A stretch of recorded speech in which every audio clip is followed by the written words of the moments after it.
Welcome back to the next part of Angular routing series. In the first video, we have created new Angular application for routing. So we are going to write all routing related code from scratch in the same project. So in the last video, we have seen how to redirect from one view to another view, but we found one issue, and that is page was getting refreshed from every root. Like now we are in home component. So once we click on about component, you can see page is getting refreshed from contact as well and from playlist as well. So why this page is getting refreshed? Because we have used href attribute for the redirection. And Angular framework is used for the development of single page application. What is single page application?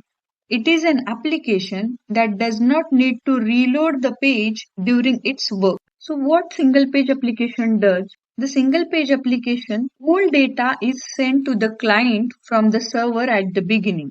Once the client clicks on certain parts of the web page, only the required part of the information is fetched from the server and the page is rewritten dynamically. So this is how a single page application works. So to resolve this page reload or page refresh issue, we should use routerLink directive instead of href. So we will see how to use routerLink directive. So instead of this, we need to write routerLink R small and L capital equals to home. Save the changes and go to the browser. So now we are in playlist component. So once I click on a home component, we can see the page is loading or not. See, we redirect to home component without page reload. So again, I'll go to contact, page is loading. When I come back to home, see, without page reload, I'll back to home component. Because I have added routerLink for home component only. Now we will add this routerLink for all these three components. I'll add this quickly. Save the changes. Go to the browser. Right now we are in home component. Now I want to go to about component. Page is not loading. Contact, playlist. So now we can redirect from one view to another view without page reload. So we will see same through URL. Now I am inside home. So I want to redirect to about, enter, no page reload, contact, no playlist. No. So that's it. So there are 4 ways to assign path to routerLink. So this is the one way to assign path.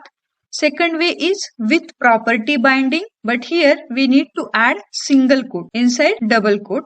And the fourth way is we need to add routerLink in property binding and we need to add this contact inside array with single quote so that we can add multiple values inside that array in future like ID, name, like this. But right now we will go with contact only. And the fourth way is to add slash.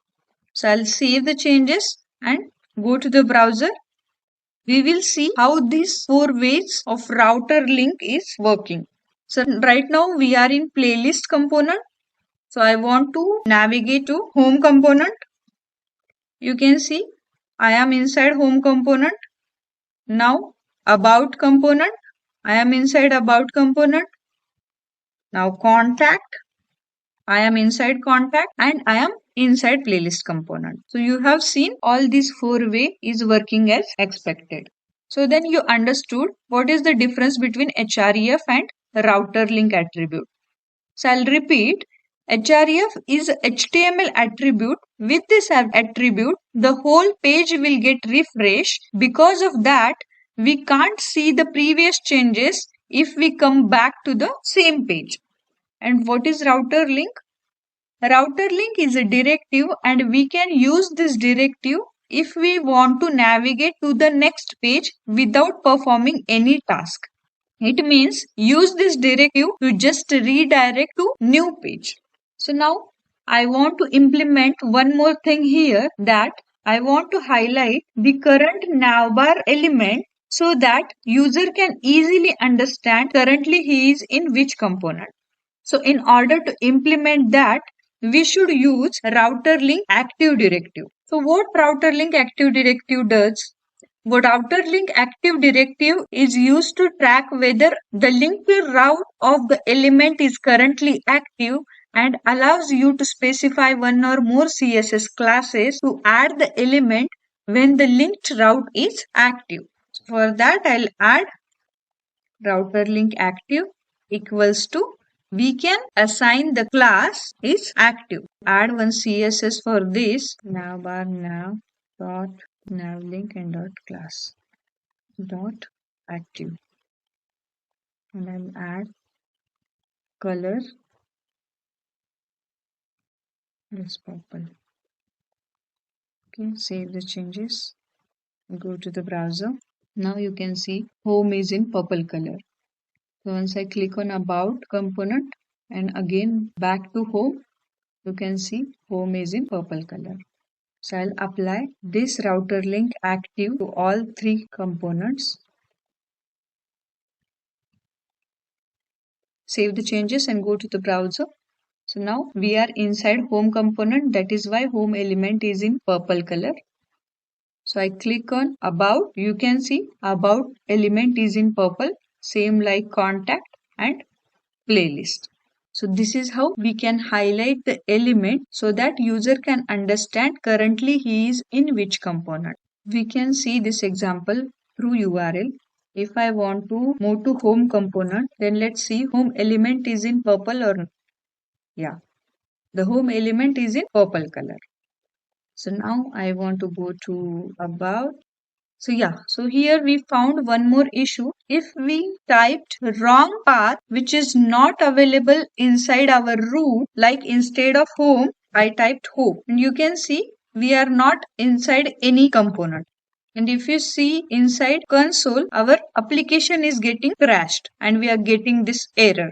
So to resolve this issue, we need to add default route in our application and we need to use wildcard route to handle this invalid path. So we will see how to resolve this issue by using default route as well as wildcard route in next video.